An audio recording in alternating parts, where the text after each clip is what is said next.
¿Cómo va a ser el trabajo que van a desarrollar diferentes instancias del Estado? Estamos en este momento con Julio Linares, viceministro de Coordinación Gubernamental, a quien los saludo en este momento, y también Diego Brañez, diputado de Súmate, miembro de la Comisión de la Verdad, que nos acompaña acá en nuestros estudios. Inicio con usted, viceministro, por favor. ¿En cuánto tiempo ya se conocería el primer informe de esta denominada Comisión de la Verdad? Buenas noches, bienvenido. Buenas noches, ¿cómo está? Un saludo a toda la gente que nos ve en Bolivisión.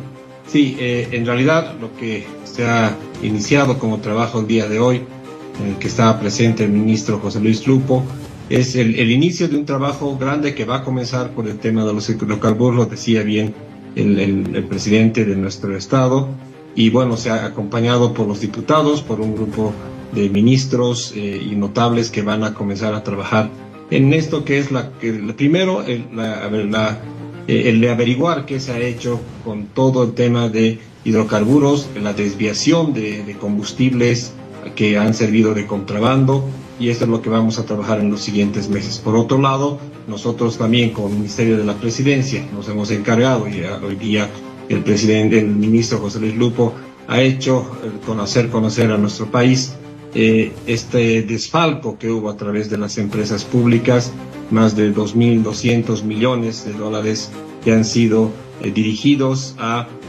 implantar o implementar empresas públicas que lastimosamente han salido de nuestras reservas internacionales y que ahora son inviables, ya están quebradas muchas, otras con quiebra técnica, y ese es otro de los lados de la corrupción que vamos a comenzar a trabajar desde el Ministerio de la Presidencia. Viceministro, buenas noches. Luciana les saluda. Y quiero que me hable de estas empresas denominadas zombies. Así lo hemos escuchado en este informe preliminar que se ha presentado, entendiendo que entre el 2006 y el 2024 se han creado 67 empresas durante el gobierno del Movimiento al Socialismo, y que muchas, por no decir casi todas, han generado pérdidas para el país. Sí, es importante que la gente conozca. El año 2006 eran apenas 8 empresas públicas las que tenía el Estado. Ahora son 67, que están divididas en 45 empresas, es decir, se ha quintuplicado el tema, y 22 subsidiarias que vienen de estas empresas, que las más grandes, ENDE y EPB Comibol, que han creado subsidiarias por todo lado para todo tipo de objetivo. Son 67 unidades llamadas empresas públicas las que se han quintuplicado en este tiempo. Estamos hablando, además, para que la gente lo entienda, de las reservas internacionales. Acuérdese, Luciana, cómo la gente del MAS se ufanaba en los gobernantes de aquella época, Evo Morales, Luis Arce, de que el año 2014, el año de mayor monto de las reservas internacionales, del valor de las reservas internacionales, estamos hablando de más de 15.000 millones de dólares que se tenía en arcas del Banco Central de Bolivia como reservas internacionales. Estamos hablando del año 2014, cuando decían que vivíamos la mayor bonanza, que al final fue ilusoria, pero así la vivíamos. De esos 15.000 millones, Luciana, más de 7.700 millones de dólares, es decir, más de la mitad de lo que ellos decían que era lo máximo que se tuvo en la historia como reservas, se ha utilizado en créditos a empresas públicas que ya existían, y muchas otras para empresas públicas que se estaban creando con estos recursos.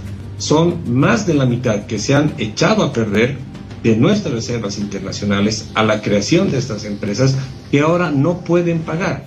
Le doy varios ejemplos, o un par, mejor para no hacerlo más largo. La empresa de yacimientos de litio boliviano tiene una deuda con el Banco Central de Bolivia de más de 800 millones de dólares ya hace como 6 años. Nunca ha podido pagar un boliviano. Esos son recursos de los bolivianos, de las reservas, y que nunca han podido pagar por esta forma de hacer empresas inviables, sin ningún estudio de mercado, sin ningún estudio previo de factibilidad. En la empresa San Buenaventura, que todos conocemos el caso, una empresa muerta desde el inicio, se ha prestado 1.800 millones de bolivianos, más o menos 250 millones de dólares. Ahí se le ha dado un periodo de pago de 5 años, un periodo de gracia, es decir, no pagaban durante 5 años. Esos son los beneficios que se les daba a estas empresas públicas, que por supuesto causan competencia desleal con la empresa privada.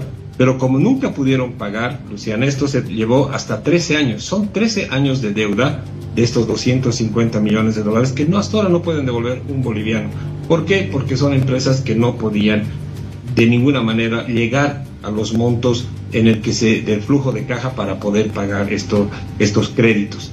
Y esto se ha convertido, yo quiero creer, primero, de un error de creer en el capitalismo de Estado, creer que nos iba a sacar o iba a desarrollar nuestro país estas empresas públicas. Creo que así ha comenzado, pero lastimosamente lo que ha visto el gobierno del MAS, de Evo Morales, de Luis Arce, es el fijarse y comenzar a utilizar estas empresas como un instrumento de corrupción. Como un instrumento de corrupción. ¿Por qué? Porque hemos visto y ya hemos revisado, hay muchos decretos realizados entre cuatro paredes que nos muestran que, por ejemplo, hay un montón de maquinarias, de equipos que servían para que estas empresas ya quebradas y algunas que ya están en medio funcionamiento, muy lejos de su capacidad, que decía el decreto, solo esta empresa puede venderle al Estado boliviano esta maquinaria, estos equipos, compras millonarias con este decreto que hacía que se hagan compras directas, que nos llama mucho la atención y que vamos a averiguar a través del Ministerio de la Presidencia con su oficina de la empresa pública que ha comenzado a hacer este primer informe. Viceministro, al margen de la investigación que se está realizando, estas auditorías, ¿qué va a pasar con estas empresas? Por ejemplo, en MAPA, Inviable, BOA también. ¿Qué va a suceder? Se va a hacer una evaluación integral de la situación de las empresas.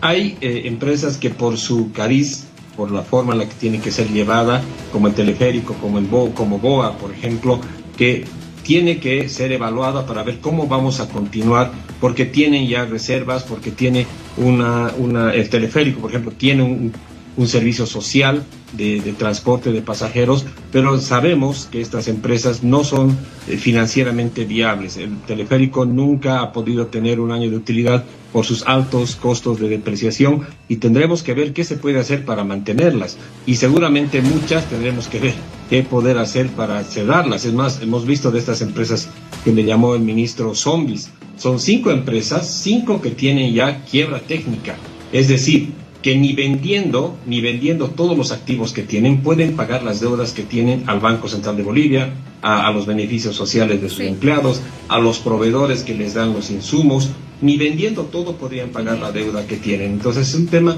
muy complicado que lo tendremos que analizar y veremos, porque se dio el dato, para poder cerrar estas empresas tendrían que vender todo lo que tienen, y a pesar de eso necesitarían $100 millones todas estas empresas para poder cumplir con todos. Sí, viceministro, entonces la solución iría más o menos por qué lado, la privatización, entendiendo que, como usted nos explica, incluso hay empresas que tienen facturas pendientes, que tienen deudas pendientes, pagos todavía que realizar a proveedores y quien asuma la responsabilidad también tendría que asumir la deuda. ¿Cuál es el camino a seguir? ¿Cerrarlas, privatizarlas? ¿Qué se hará? Ese es un trabajo que realizará rápidamente la oficina técnica de la empresa pública, va a evaluar caso por caso y dará una sugerencia caso por caso. Si alguna se la tiene que fortalecer, se lo hará. La mayoría seguramente tendremos que ver qué realizar, cómo hacer que esta empresa pueda pagar todos los compromisos financieros que tiene. ¿Pero la privatización sería un camino ideal? Tendremos que sugerir caso por caso, Luciana, caso por caso, y será luego de la sugerencia por empresa, el presidente y sus ministros los que tomarán las medidas caso por caso. Y además tenemos que ver también qué otras medidas se tomará por parte legal. ¿Por qué? Porque ahí tenemos que ver quiénes eran los proyectistas de estos engendros que se han creado. ¿Quiénes son las personas que han autorizado que se vayan ampliando los periodos de gracia para que las empresas nunca paguen? Hay una complicidad del Ministerio de Economía con el Banco Central de Bolivia.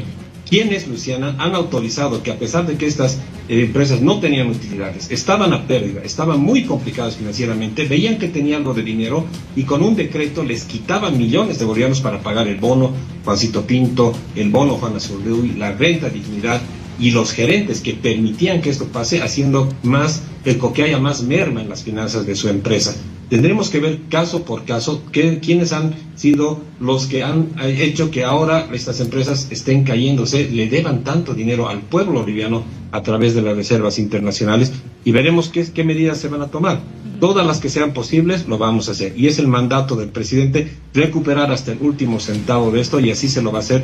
Vamos a trabajar hasta lo imposible por eso. Bien, viceministro, gracias por haber conversado con nosotros. Viceministro de Coordinación Gubernamental, Julio Linares. Vamos a guardar justamente qué es lo que determina el gobierno en torno a estas empresas, o si es que también pasan a manos de los trabajadores como lo estipula la norma. Ha sido un placer. Gracias, viceministro.